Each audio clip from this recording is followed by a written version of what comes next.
Sí, ahora vamos a cambiar de tema porque tenemos que hablar del diputado Alfredo Olmedo, que protagonizó un accidente que terminó también con una persona fallecida. Esto sucedió en la autopista de Lepiane. Vamos a hablar de esto con nuestro compañero Juan Pablo Zanotto. Juanpi. Sí, Elio, sucedió pasada la medianoche, aproximadamente a las 0:30, cuando el diputado nacional por la provincia de Salta, Alfredo Olmedo, regresaba desde la zona de Ezeiza, circulaba por la autopista de Lepiane en su automóvil Toyota Camry, cuando, según él declara, a la altura de Villa Lugano, a la altura de Avenida Larrazábal, su vehículo es impactado en la parte lateral trasera por una camioneta que luego va contra el guardarrail porque pierde absolutamente el control después de impactar contra su vehículo y finalmente vuelca. En esa camioneta, una Zafira, viajaban 3 personas que resultaron en primer momento con heridas. Lo que hace el diputado Olmedo, según él mismo relata, presa de un estado de shock, continúa circulando hasta llegar al peaje siguiente, que es el peaje de la autopista 25 de Mayo, y allí finalmente da aviso de lo sucedido para que puedan asistir a las víctimas de este siniestro, tanto los efectivos policiales como los efectivos de emergencia, y se pone a disposición de las autoridades. Él asegura que allí le realizaron el control de alcoholemia y todas las cuestiones que tienen que ver con la documentación de su vehículo.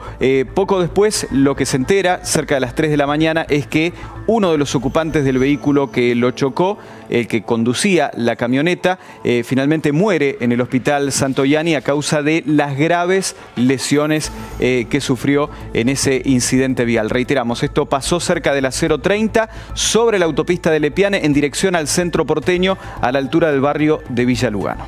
Muy bien, Juanpi, seguimos hablando de esto con Gabriel Di Nicola, que está aquí con nosotros, y el diputado Olmedo, bueno, está imputado ahora por esto. Imputado de homicidio culposo. Hoy tuvimos la oportunidad en Más Info, en el programa del mediodía de La Nación Más, de hablar con el diputado, y él asegura que no frenó porque pensó que iba a sufrir un robo.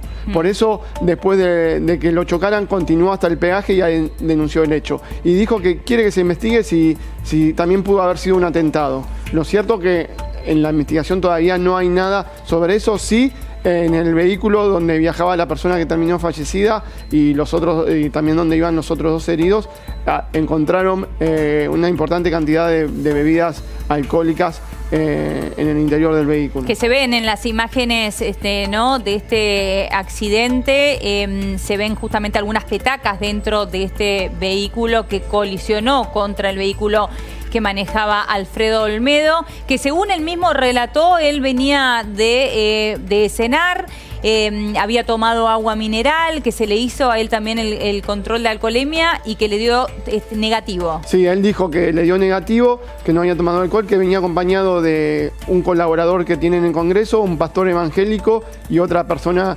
evangélica, y que él dice, yo iba a la velocidad permitida, por el carril permitido, y el otro auto iba por lo menos a más de 20 o 30 kilómetros de lo que se permite en autopista, de la velocidad máxima de autopista, y cuando me choca yo pensé que era para cruzarme el auto y robarme, por eso continué hacia el peaje, y también después habló de una suerte de atentado, que se investiga un atentado, que él le dejaba lugar a dudas lo que había sucedido. Ahora, ¿se sabe a cuánto estaba el peaje del momento justo exacto en el cual ellos chocan? Porque si bien es una explicación esto que vos nos estás contando, Chicho, con respecto al miedo o a lo que él creyó que podía estar sucediendo, que era estar ante un robo, lo cierto es que el otro auto hasta pega un vuelco. Eso lo tiene que haber visto también el diputado Olmedo, aunque sea por el espejo retrovisor. 1 kilómetro circuló más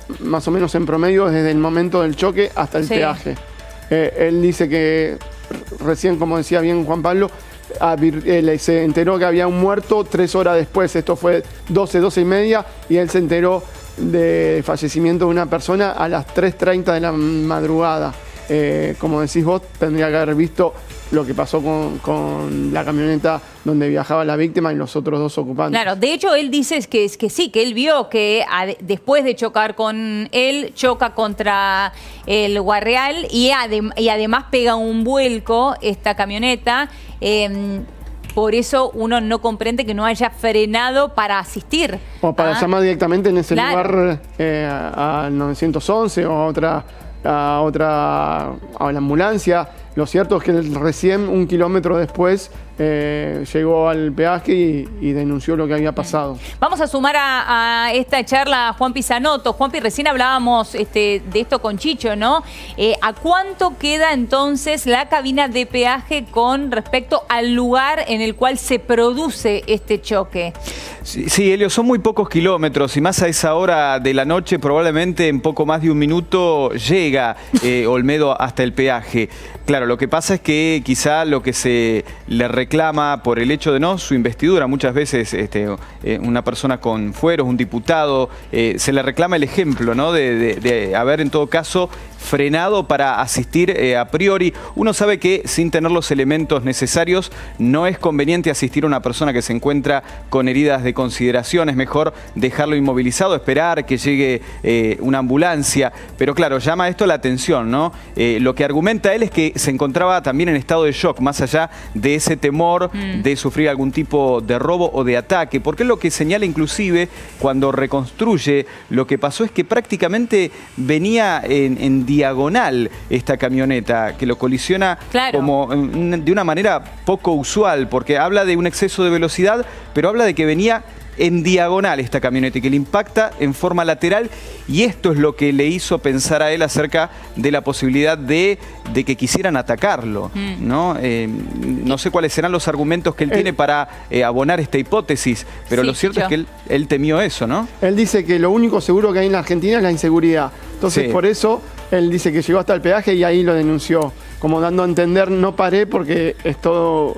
En el país hay mucha inseguridad. Claro. Ahora, bueno, uno, la verdad que habría que estar en la cabeza del diputado Olmedo para entender qué es lo que sintió él en aquel momento. Uno no puede tampoco juzgarlo desde aquí a la distancia. Lo cierto es que después y una vez que sucedió este accidente, que bueno, que él conoció aparentemente eso de las 4 de la mañana, conoció que uno de las personas que iban dentro de este auto murió por los golpes justamente que había recibido en este accidente, y allí también se enteró de la cantidad de alcohol que llevaban dentro de la camioneta y de estas petacas, y creo que esto tiene más relación con la forma en que iban manejando y demás que con un atentado, ¿no? Con esto que el diputado Olmedo dice. Es la hipótesis que en este momento está más avanzada en la justicia sobre el móvil o sobre por qué se produjo el accidente que terminó con una vida, ¿no? No como dice el diputado que puso en duda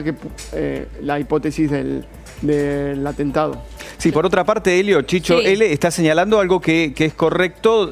Según su testimonio, él iba a poco más de 80 kilómetros por hora por el carril izquierdo, es decir, que iba dentro del límite de velocidad permitida, porque hay que tener en cuenta que en autopista de Lepiane la velocidad máxima es de 100 kilómetros por hora, mientras que en la traza que sigue, que es la autopista 25 de Mayo, como está un poquito más angosta, porque está el Metrobús, allí la velocidad máxima es de 80 kilómetros por hora. Así que según el testimonio de él, iba a la velocidad permitida por el carril izquierdo. Por lo tanto, lo que argumenta también es que el otro vehículo iba a exceso de velocidad. Él dice 20, 30 kilómetros más que yo, en el testimonio que hacía en primera persona, con lo cual uno puede entender que iba ya excediendo el límite de velocidad, y aparte dice que que otro vehículo no puede hacer un sobrepaso por la derecha. Claro, eso es correcto. Es cierto, eso es cierto. Lo que pasa es que esa situación que él señala que es cierta, con el hecho de no detenerse ante un incidente vial a asistir a las personas que participan, bueno,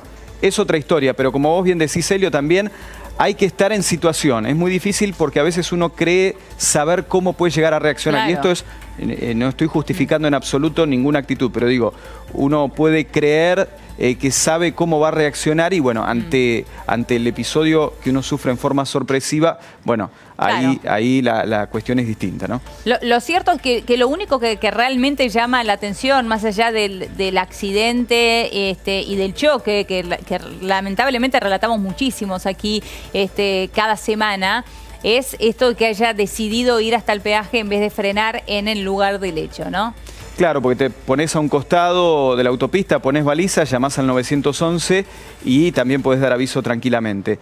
Él lo que argumenta también es que llega en un minuto apenas al peaje, que luego los efectivos, tanto de asistencia médica como la policía, habrán tardado 4 o 5 minutos desde que se produce el impacto hasta llegar al lugar para asistir a las víctimas del choque, ¿no? Argumentando un poco a su favor esta actitud con la que él reacciona en el momento del impacto, y inclusive dice que las personas que lo acompañaban tampoco sabían cómo reaccionar. Muy bien, muchísimas gracias, Juanpi. La seguimos en un ratito.